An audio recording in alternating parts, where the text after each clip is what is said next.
Hello, chartered. So this is CA Nikhil Gupta and आप I hope आप लोगों ने पिछली वीडियो देख ली होगी जिसमें मैंने बताया है कि कैसे आप सीए करियर के अंदर in job, not in practice, not nothing else, just job के अंदर कैसे अपना बेस्ट दे के उन जगह पे पहुंच सकते हैं जो जो हम लोग डिज़र्व करते हैं, राइट?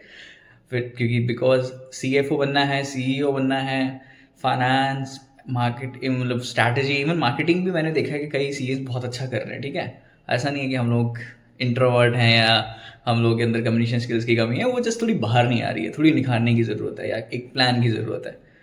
तो फिर आई होप आप लोगों ने पिछली वीडियो देख ली होगी जिसमें मैं 30 60 90 डेज प्लान की बात कर रहा था। जब भी कोई आप नई जॉब ज्वाइन करते हैं या फिर मतलब चाहे एज अ फ्रेशर, चाहे एज अ एक्सपीरियंस पर्सन, या फिर अगर आपने ज्वाइन कर भी लिया है तो आज से आके नेक्स्ट 90 डेज में आप कैसे, अगर आप अपनी करंट जो आपकी परसेप्शन है आपकी टीम के अंदर उसको आप कैसे बेस्ट कर सकते हैं, राइट? कैसे आप वो दिखा सकते हैं कि आप कौन हैं, राइट? आप अपना बेस्ट शो कर सकते हैं। आई एम नॉट सेइंग कि आप सबसे बेस्ट, सबसे बेटर है, बट अपना बेस्ट वर्जन कैसे प्रेजेंट कर सकते हैं, ठीक है।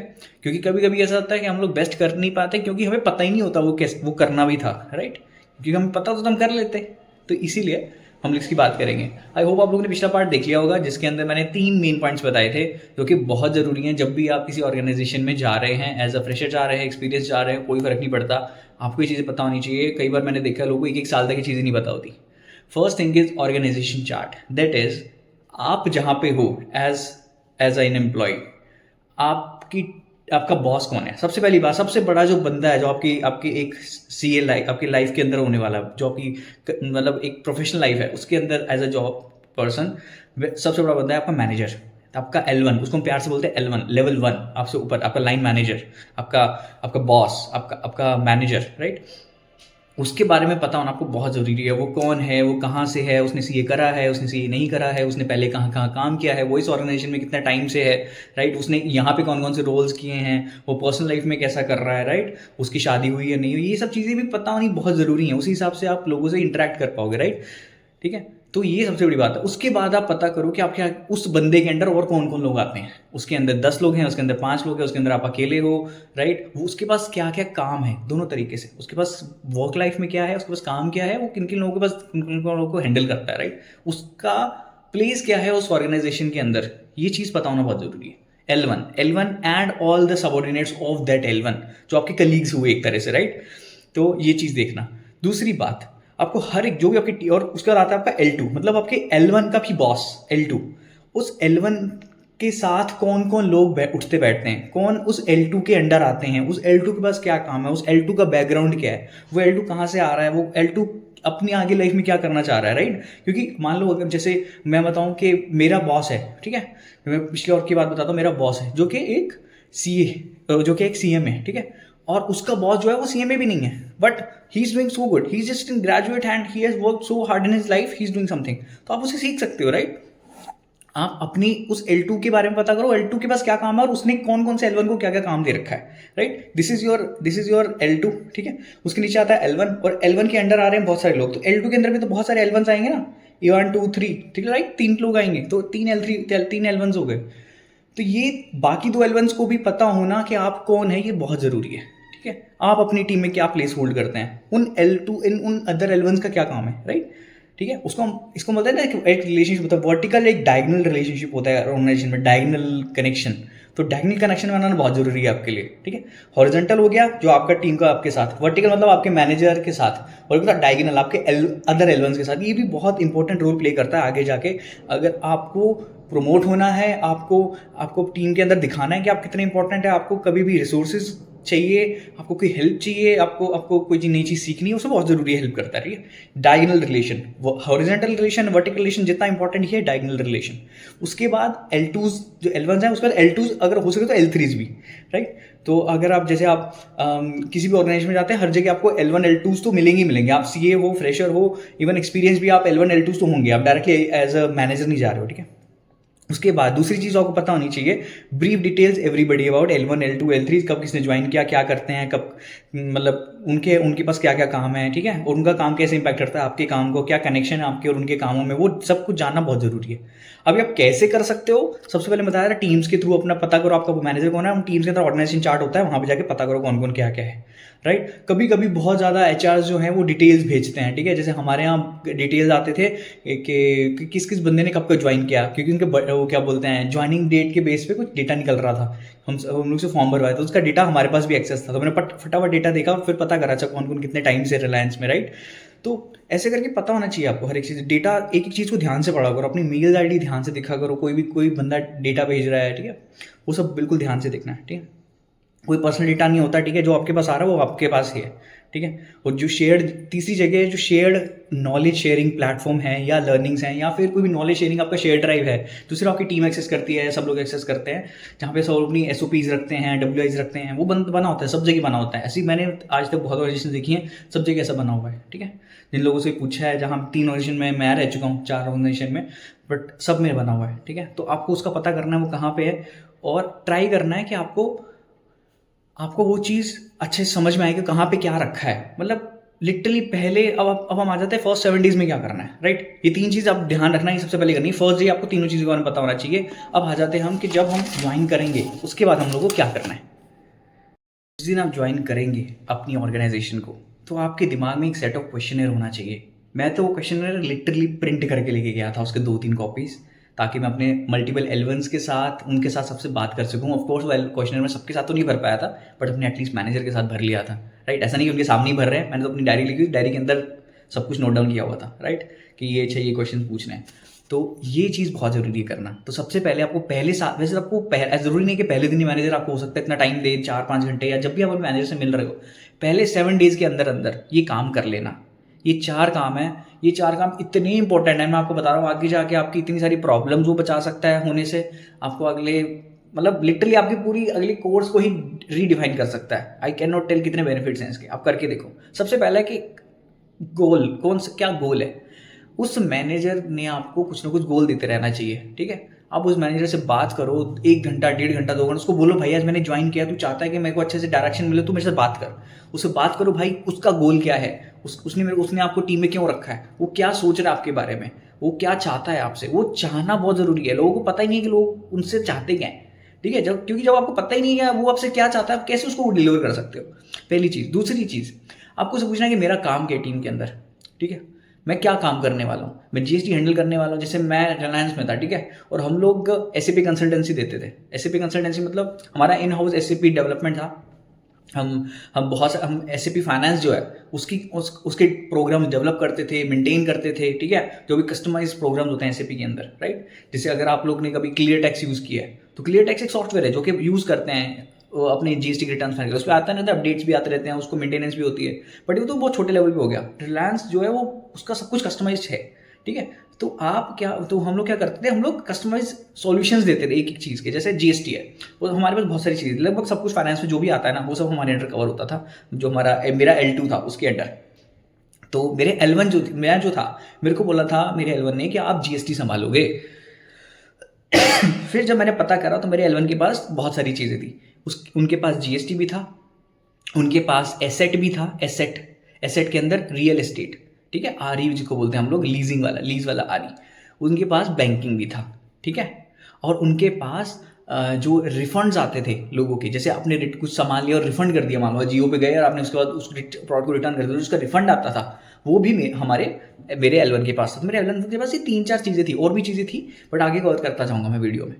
तो ये चीज़ अब मुझे पता चल गया कि भाई मेरा गोल है, मेरे को पूरा GST समझना है कि रिलायंस में कैसे काम होता है, ठीक है। रिलायंस में आखिर अगर अजियो पे किसी ने सामान खरीद लिया तो कैसे हमारी सिस्टम में ऑटोमेटिकली एंट्री पोस्ट हो जाती है, सेम टाइम पे, रियल टाइम बेसिस पे हो रही है, ठीक है भाई साहब। रोज पेमेंट्स हो रही हैं, पेमेंट्स आ रही हैं, वो सारा बैंकिंग कैसे हमारे ERP के अंदर अब ऑटोमेटिकली रिकॉग्नाइज हो रहा है। कुछ मैनुअल नहीं होता आजकल भाई, कोई बैंक स्टेटमेंट नहीं चढ़ा रहा आजकल बैठ के, सब कुछ ऑटोमेटिक है, ठीक है।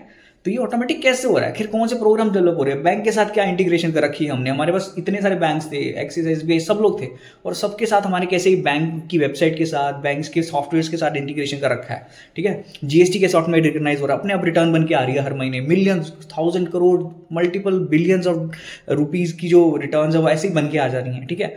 उसके अंदर अलग अलग जीएसटी के वो है, आरसीएम अलग है जिसके अंदर जीएसटी हमको देना पड़ता है, ठीक है, forward charge mechanism, RCM, GST का टीडीएस, जीएसटी का टीसीएस, राइट। और जीएसटी के अंदर अलग अलग चीज़ें जो हो रही हैं, जीएसटी का इंटरेस्ट लगना, 180 डेज का कैलकुलेशन होना, और जीएसटी के अंदर आपका पेमेंट्स के ऊपर कैसे जीएसटी इम्पैक्ट हो रहा है, ठीक है। हर तरीके से जीएसटी जो है वो मेरे को समझना था, यही मेरे को पता था, मेरे को समझ आ गया, मेरा गोल समझ आ गया, ठीक है। लेकिन नेक्स्ट चीज़ आपको समझनी है, आपको समझ आ गया आपका एलवन करता है, क्या करता है, आप क्या करते हो, और टीम के अंदर भी कौन कौन, जैसे अगर बैंकिंग है वो कौन से 2 लोग करते हैं, ठीक है, जीएसटी कौन से 2-3 लोग कर रहे हैं, या फिर जो आ रही है वो कौन से लोग कर रहे हैं, तो पता होना चाहिए कौन कौन क्या कर रहा है। नेक्स्ट है वर्क मेजरमेंट। अखिर चलो ठीक है, गोल तो मैं सीख लूंगा जीएसटी, लेकिन मेरा ये तो सीखना होगा ना, मेरी पर्सनल ग्रोथ होगी, और सीखने से क्या थोड़ी होता है, काम भी तो करना पड़ेगा ना, मेरा वर्क कैसे मेजर होगा, ये चीज़ पता होना बहुत ज़रूरी है कि आपका वर्क कैसे मेजर होगा।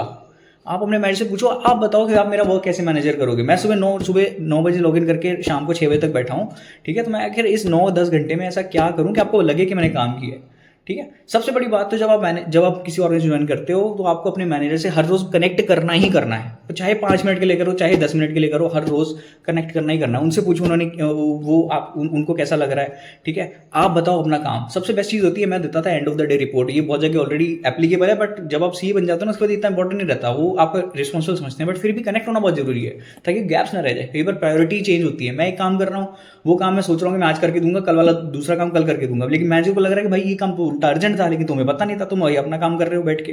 तो ये चीज़ रोज सुबह कनेक्ट करना, शाम को कनेक्ट करना बहुत जरूरी है, ठीक है। और हो सके तो लंच भी सेम साथ में करो तो और भी अच्छा रहता है, उस पर भी बहुत अच्छी बातें होती है, पर्सनल बातें होती हैं, तुम्हारा एक बॉन्डिंग बनता है, नेटवर्किंग बनता है, ठीक है। दूसरी चीज़, वर्क मेजरमेंट पता करो कैसे होता है। जैसे हमारे वर्क मेजरमेंट कैसा होता था कि भाई मेरे को एक प्रोग्राम दे रखा है, इस प्रोग्राम के अंदर कोई बग आ गया है, इस प्रोग्राम के अंदर ये नया प्रोग्राम डेवलप करना है, ये नया जीएसटी का रूल आ गया, इसके ऊपर हम कुछ चेंजेस कर रहे हैं अपने एग्जिस्टिंग प्रोग्राम्स में, किसी प्रोग्राम में कोई इश्यूज आ गए तो टिकट्स रेज होती थी रोज के रोज। तो आखिर ये मेरा वर्क मेजर होता था, मैंने कितनी टिकट्स रिजॉल्व करी, मैंने कौन सा प्रोग्राम जिसमें मान लो 10 दिन लगने थे, तो मैंने आज के दिन उस 1/10 ऑफ द वर्क कंप्लीट करा कि नहीं करा, और अपने कोडर से उतना काम करवाया कि नहीं करवाया, ठीक है, इशूज रिजॉल्व करे कि नहीं करे। ये चीज़ ऐसे मेरा वर्क मेजर होता था, ये मुझे पता था, सबको पता होना चाहिए। तीसरी चीज़ है कि कौन कौन से टूल्स हैं और लॉगिन्स हैं, मतलब क्या हम कौन कौन से टूल्स यूज़ करते हैं, ठीक है। जैसे हम बैंक में थे तो बैंक में हमारे बहुत सारे टूल्स और लॉगिन्स होते थे, जैसे कि हमारे एक तो वेबसाइट थी जिसके ऊपर जितनी भी हमारे कोलेटरल्स थे उनका डिटेल्स रहता था, ठीक है। एक था हमारे जिसके ऊपर हम जब भी किसी नए कस्टमर को मिलने जाते थे तो उस कस्टमर की डिटेल्स डालते थे, ठीक है। जब भी हमारे पास कोई एग्जिस्टिंग कस्टमर रहते तो उनकी हर क्वार्टरली रिपोर्ट्स जनरेट होती थी, उनकी क्वार्टरली बैलेंस शीट लेनी पड़ती थी, उनकी क्वार्टरली स्टॉक रिपोर्ट लेनी पड़ती थी, वो सब वहाँ पे मेंटेन होता था, ठीक है। ऐसे करके बहुत सारे टूल्स थे, लॉगिन्स थे, एक्सेस थे, बहुत सारे वेबसाइट्स के एक्सेस थे, SAP का एक्सेस, ERP का एक्सेस हो गया, आपके टिकट सेंटर का एक्सेस हो गया, ठीक है। IT का कोई इशू नहीं होना चाहिए, सब पहले दिन ही पता कर लो। 7 दिन तक की डेडलाइन है आपकी, 7 दिन से अगर एक भी दिन ऊपर लग रहा है मतलब आपने अपने 7 दिन बर्बाद कर दिए। 7 दिन तक तो मिल जाना चाहिए सब कुछ, ठीक है। आपको ये करना पड़ेगा, बहुत जरूरी है, ये सबसे बड़ी इंपॉर्टेंट बात है। लिस्ट लगा लो अपने सामने, रोज मैंने से डिस्कस करो, भाई ये हो गया, ये नहीं हुआ, ये हो गया, ये नहीं हो गया, इसके अंदर इशू आ रहा है, मेरे को ERP एक्सेस नहीं दे रहे ये लोग, अभी तक इशू हो रहा है, मेरे सिस्टम में कमी है, ये वगैरह वगैरह जो भी है।